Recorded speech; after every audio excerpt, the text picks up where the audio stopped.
गले अपने माँ काले लगा लेना मुझे नाच गले अपने माँ काले लगा लेना बोले मेरी नैया को भव काले लगा लेना है आपके हाथों में मेरी बिगड़ी बना देना बोले मेरी नैया को भव काले लगा देना हमें तक को निभाया है आगे भी निभा देना। बोलो श्री शंकर भोलेनाथ की जय। चप्पल खोल के आज चप्पल भरे ना करवा और गाने गाओ आजा आओ बोलो और गाने नहीं नहीं बाबा लगेगा बाबा लगेगा आरती करेगा बोलो युगल सरकार की जय। आगे ना बना देख दिया मैं तो जय नहीं वो आंटी को देख लो है आंटी को देख लो आंटी कह रहे हैं राम राम बैठो राम हाँ साहब और ये आंकड़े में आपको सबसे मुख्य बात है कि सतयुग में भगवान का और ध्यान करने से जो भगवान मिलते हैं त्रेता में बड़े बड़े यज्ञों के द्वारा और उनकी आराधना करने से और द्वापर में विधि पूर्वक उनकी पूजा सेवा से जो फल मिलता है वह कलयुग में केवल भगवान नाम का कीर्तन करने से प्राप्त हो जाता है। केवल भगवान कलयुग में भगवान का नाम ही आधार है। अब 4 प्रकार के प्रलय बताए हैं। श्री सुखदेव जी कहते हैं परीक्षित परमाणु से लेकर द्विपराग पर्यंत काल का स्वरूप और एक एक युग कितने वर्षों को होता है यह मैं तुम्हें बता चुका हूँ। अब तुम कल की स्थिति और उसके प्रलय का वर्णन भी सुनो। राजन 1000 चतुर्युगी का ब्रह्मा का एक दिन होता है। ब्रह्मा के इस दिन को ही कल्प भी कहते हैं। एक कल्प में 14 मनु होते हैं। कल्प के अंत में उतने ही समय तक प्रलय भी रहता है। प्रलय को ही ब्रह्मा की रात भी कहते हैं। उस समय तीनों लोग लीन हो जाते हैं, उनका प्रलय हो जाता है। इसका नाम नैमित्तिक प्रलय है। इस प्रलय के अवसर पर सारे विश्व को अपने अंदर समेट कर लीन कर ब्रह्मा और तत्पश्चात शेष साई भगवान नारायण भी शयन कर जाते हैं।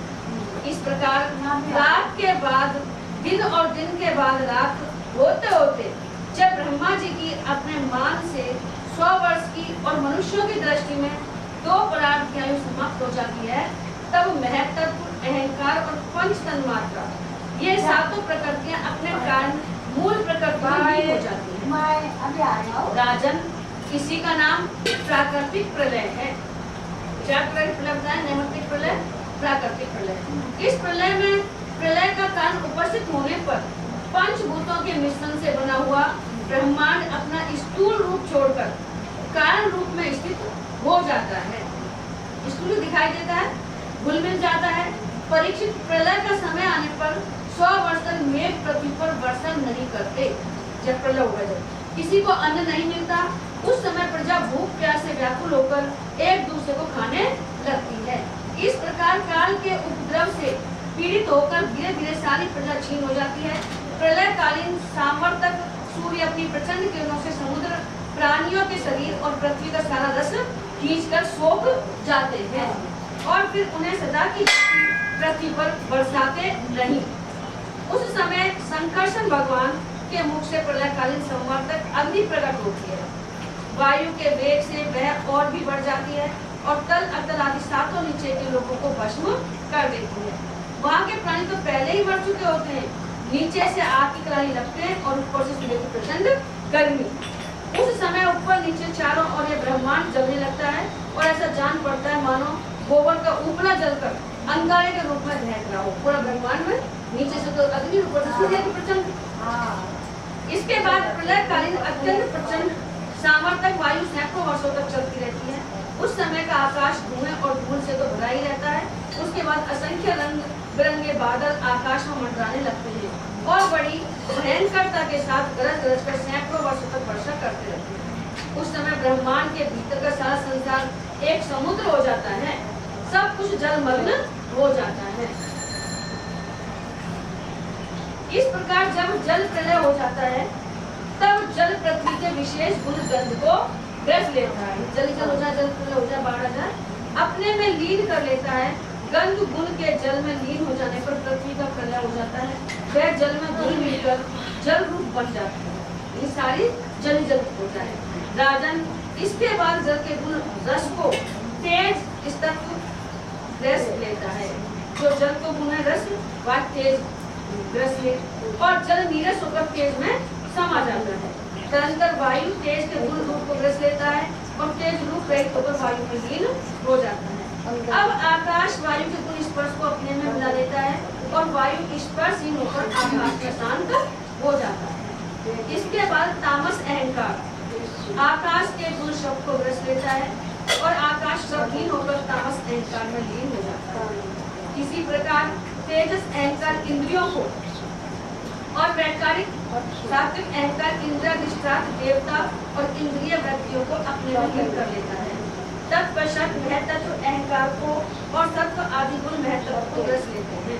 परीक्षित, यह सब काल की महिमा है। उसी की प्रेरणा से अव्यक्त प्रकृति गुणों को ग्रस लेती है और तब केवल प्रकृति शेष रह जाती है।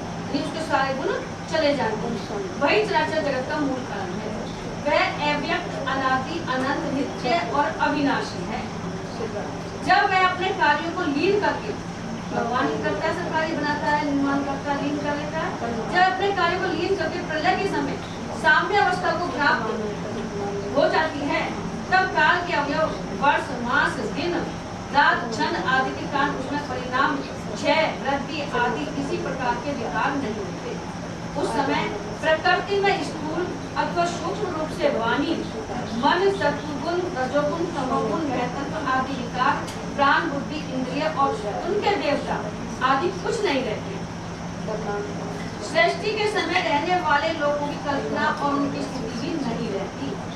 उस समय स्वप्न, जागृत, सुषुप्ति ये तीन अवस्थाएं नहीं रहती। आकाश, जल, पृथ्वी, वायु, अग्नि और सूर्य भी नहीं रहते। सब कुछ सोए हुए के समान शून्य सा रहता है। उस अवस्था का तर्क के द्वारा अनुमान करना बेहतर है। उस अव्यक्त को ही जगत का मूलभूत तत्व कहते हैं। जो दिखाई नहीं देता भगवान, वही मूलभूत तत्व है। इसी अवस्था का नाम प्राकृत प्रलय है। उस समय पुरुष और प्रकृति में संसार और पुरुष परमात्मा दोनों की शक्तियां काल के प्रभाव से छीन हो जाती हैं और विवश होकर अपने मूल स्वरूप में लीन हो जाती है। मरवा के बाद वही मूल से जैसे आपन ही है, आपन न्याय फिर दिखाई देना फिर मूल स्वरूप में मरवा के बाद वही मिल जाएगा। परीक्षित, अब आत्यंतिक प्रलय अर्थात मोक्ष का स्वरूप बतलाया जाता है। बुद्धि, इंद्रिय और उनके विषयों के रूप में उनका अधिष्ठान ज्ञान स्वरूप वस्तु ही भाषित हो रही है।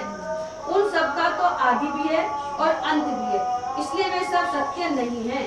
वे दृश्य हैं और अपने अधिष्ठान से भिन्न उनकी सत्ता भी नहीं है। दृश्य दिखाई दे लेकिन परमात्मा के अलावा इनकी सत्ता भी नहीं है, वही परमात्मा है। इसलिए वे सर्वथा मिथ्या माया मात्र है। जैसे दीपक, नेत्र और रूप ये तीनों तेज से भिन्न नहीं है। दीपक, आँख और रूप तेज से भिन्न नहीं है, वैसे ही बुद्धि, इंद्रिय और उनके विषय तन्मात्राएं भी अपने अधिष्ठान नहीं रखी। स्वरूप ब्रह्मा से भिन्न नहीं है, यद्यपि वह इनसे सर्वथा भिन्न है ना है। जैसे रज्जु रूप अधिष्ठान में अध्यस्त अपने अधिष्ठान से पृथक नहीं है, जैसे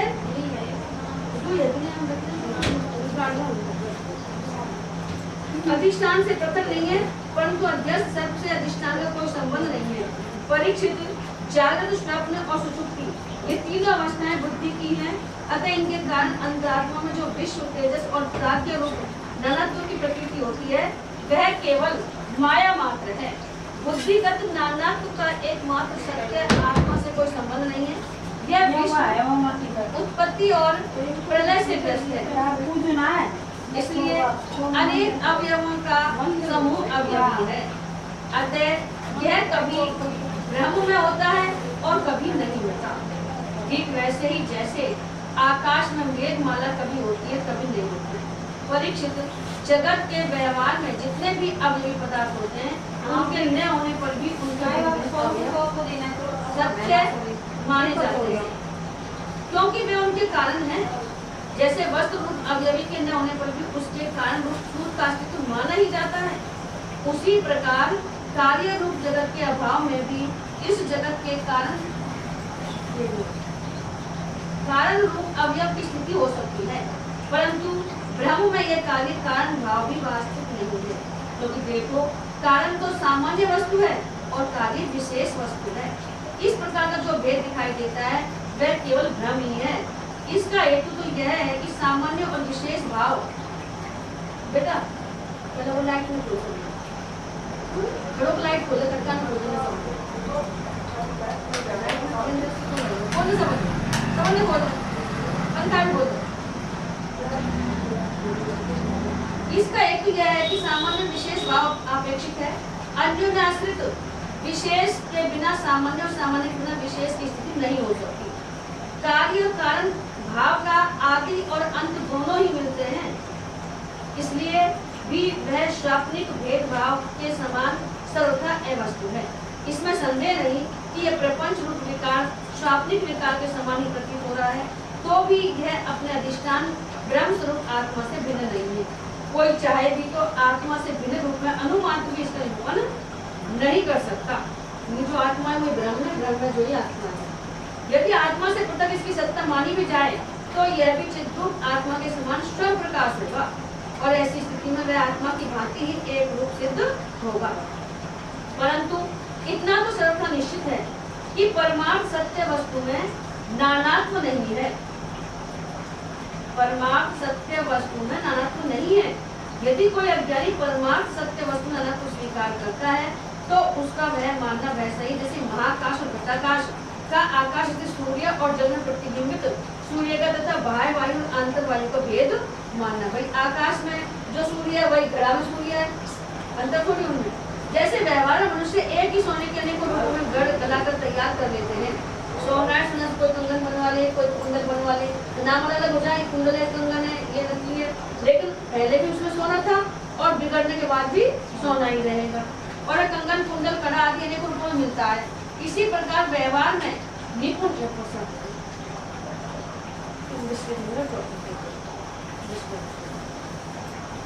निपुण वैदिक विद्वान लौकिक और वैदिक वाणी के द्वारा इंद्रियातीत आत्मस्वरूप भगवान का भी अनेकों रूपों में वर्णन करते हैं। क्या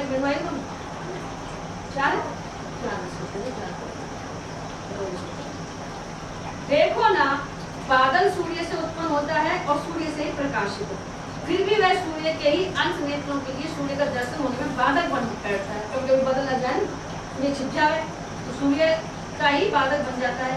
इसी प्रकार अहंकार भी ब्रह्म से ही उत्पन्न होता है और ब्रह्म से ही प्रकाशित होता है, और ब्रह्म के अंश जीव के लिए ब्रह्म स्वरूप के साक्षात्कार में बाधक बन जाता है। वही अपने अंदर आत्मा है, ब्रह्म में जब तक उनका अहंकार होगा, जब बढ़ जाएगा नहीं ना तो कहीं अहंकार होगा और वही बाधक बन जाए पीछे। जीवता पर जब अहंकार बनवा ब्रह्म स्वरूप के साक्षात्कार में बाधक बन बैठता है। जब सूर्य से प्रकट होने वाला बादल भीतर भीतर हो जाता है तब नेत्र अपने स्वरूप सूर्य का दर्शन करने में समर्थ होते हैं। ठीक वैसे ही जब जीव के हृदय में जिज्ञासा जगती है परमात्मा को प्राप्त करने की, ब्रह्म को प्राप्त करने की जिज्ञासा जगती, तब आत्मा की उपाधि अहंकार नष्ट हो जाता है। जब भाई अपन बिल्कुल निम्न बनेगा, नीचा बनेगा, भगवान के चरणों में पड़ेगा, तब जाकर अपना अहंकार नष्ट होगा और समय को भी बुराई न देगा, सब में भगवान देगा, तो आत्मा की उपाधि अहंकार नष्ट हो जाता है और उसे अपने स्वरूप का साक्षात्कार हो जाता है, ब्रह्म का साक्षात्कार हो जाता है। फिर यह परीक्षित, जब जीव विवेक के खड़ग से मायामय अहंकार का बंधन काट देता है, जब जीव है, मनुष्य है, जो अपने विवेक रूपी तलवार से माया जो दिखाई दे रही है उस अहंकार का बंधन काट देता है, तब ये अपने एक रस आत्मस्वरूप के साक्षात्कार में स्थित हो जाते हैं, आत्मा को पहचान लेता है। आत्मा की यह माया मुक्त वास्तविक स्थिति आत्यंतिक प्रलय कही जाती है। जब आत्मा माया मुक्त है वास्तविक स्थिति को पहचान लेता है तो यह आत्यंतिक प्रलय है। हे शत्रुतमन, तत्वदर्शी लोग कहते हैं कि ब्रह्मा से लेकर तिनके तक जितने प्राणीय पदार्थ हैं सभी हर समय पैदा होते हैं और मरते रहते हैं। हर समय पैदा होते हैं मरते रहते हैं। कैसे? क्योंकि क्षण क्षण उनकी वृद्धि होती रहती है, आयु बढ़ती रहती है, तो बढ़ते भी रहते हैं और मरते भी रहते हैं। अर्थात नित्य रूप से उत्पत्ति और प्रलय होता ही रहता है। संसार के परिणामी पदार्थ, नदी प्रवाह और दीप शिखा आदि क्षण क्षण बदलते रहते हैं। उनकी बदलती हुई अवस्थाओं को देखकर निश्चय होता है कि देह आदि भी काल रूप सोते के वेग में बहते बदलते जा रहे हैं। इसलिए क्षण क्षण में उनकी उत्पत्ति और प्रलय हो रहा है। यानी ये संसार परिवर्तनशील है। जैसे आकाश में तारे हर समय चलते ही रहते हैं परंतु उनकी गति स्पष्ट रूप से दिखाई नहीं पड़ती, वैसे ही भगवान के स्वरूप भूत अनादि अनंत काल के कारण प्राणियों की प्रतिक्षण होने वाली उत्पत्ति और प्रलय का भी पता नहीं चलता। उनको तो ना चल रहा, अगर जब ध्यान देने में इतनी उम्र का हो गया तो पता पड़ रहा है कि अपन काल के नजदीक है। परीक्षित, मैंने तुमसे 4 प्रकार के प्रलय का वर्णन किया। उनके नाम है नित्य प्रलय, नैमित्तिक प्रलय, प्राकृतिक प्रलय, आत्यंतिक प्रलय। वास्तव में काल की सूक्ष्म गति ऐसी ही है। हे पुरुषश्रेष्ठ, विश्व विधाता भगवान नारायण ही समस्त प्राणियों और शक्तियों के आश्रय है। जो कुछ मैंने संक्षेप से कहा है वह सब उन्हीं की लीला कथा है। भगवान की लीलाओं का पूर्ण वर्णन तो स्वयं ब्रह्मा जी भी नहीं कर सकते। जो लोग अत्यंत दुष्कर संसार सागर से पार जाना चाहते हैं अथवा जो लोग अनेकों प्रकार के दुख दावानल से दग्ध हो रहे हैं, उनके लिए पुरुषोत्तम भगवान की लीला कथा रूप रस के सेवन के अतिरिक्त और कोई साधन, कोई मौका नहीं है। अगर जो संसार सागर से पार जाना चाहता है या अपने कष्टों से बचना चाहता है तो भगवान का भजन करे। इसके अलावा और कोई साधन और कोई ऐसी नौका नहीं बनाई जो बिना भगवान के भजन के पार कर सके। तुलसीदास ने लिखा है कि चाहे बालू रेत से तेल पेरने से तेल निकल गया है, सिकता से तेल और पानी को मसने से घी निकल गया है, लेकिन ये सिद्धांत अटल है कि भगवान के भजन के बिना कोई भी भवसागर से नहीं तर सकता। ये केवल लीला रसायन का सेवन करके ही अपना मनुष्य सिद्ध कर सकते हैं। जो कुछ मैंने तुम्हें सुनाया है यही श्रीमद् भागवत पुराण है। इसे सनातन ऋषि नर नारायण ने पहले देवऋषि नारद को सुनाया था और उन्होंने मेरे पिता महर्षि कृष्ण द्वैपायन को। महाराज उन्हीं बद्री वन बिहारी भगवान श्री कृष्ण द्वैपायन ने प्रसन्न होकर मुझे इस वेद तुल्य श्री भागवत संहिता का उपदेश किया।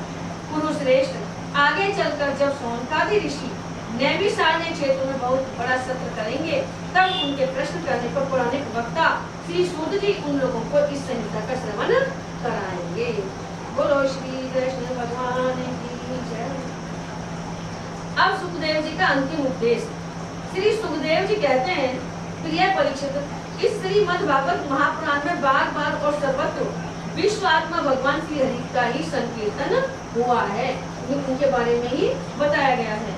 ब्रह्मा और रुद्र भी श्री हरि से पृथक नहीं है, उन्हीं की प्रसाद लीला और क्रोध लीला की अभिव्यक्ति है। रुद्र है जो क्रोध लीला की है और ब्रह्मा है जो प्रसाद लीला। हे राजन, अब तुम यह पशुओं की सी अविवेक मूलक धारणा छोड़ दो कि मैं मरूंगा। अपन डर लगे जैसे मरूंगा थोड़े दिन रहा तो।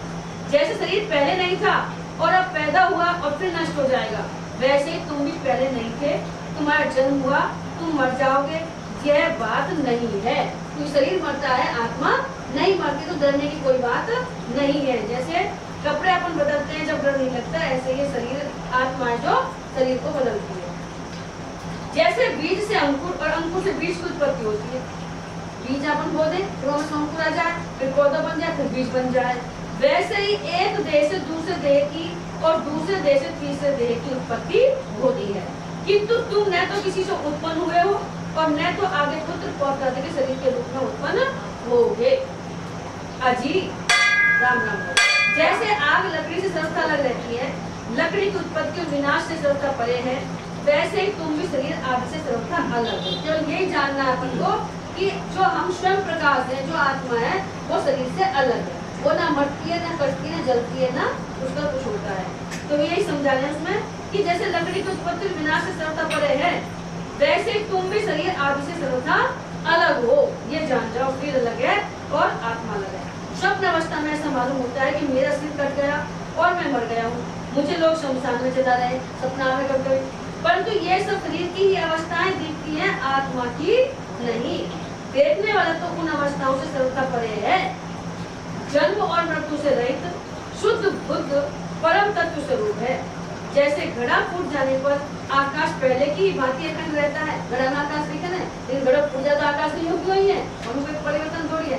परंतु घटाकाशता की निवृत्ति हो जाने से घट में जो घड़ा हो बाकी निवृत्ति होगी, वह फूट को जाने से लोगों को ऐसा प्रतीत होता है कि वह महाकाश से मिल गया है। वास्तव में तो वह मिला हुआ था ही, वैसे ही देहपात शरीर के गिरने से, शरीर के मरने से हो जाने पर ऐसा मालूम पड़ता है मानो जीव ब्रह्म हो गया। वास्तव में तो वह ब्रह्म था ही, उसकी अब्रह्मता तो प्रतीति मात्र थी।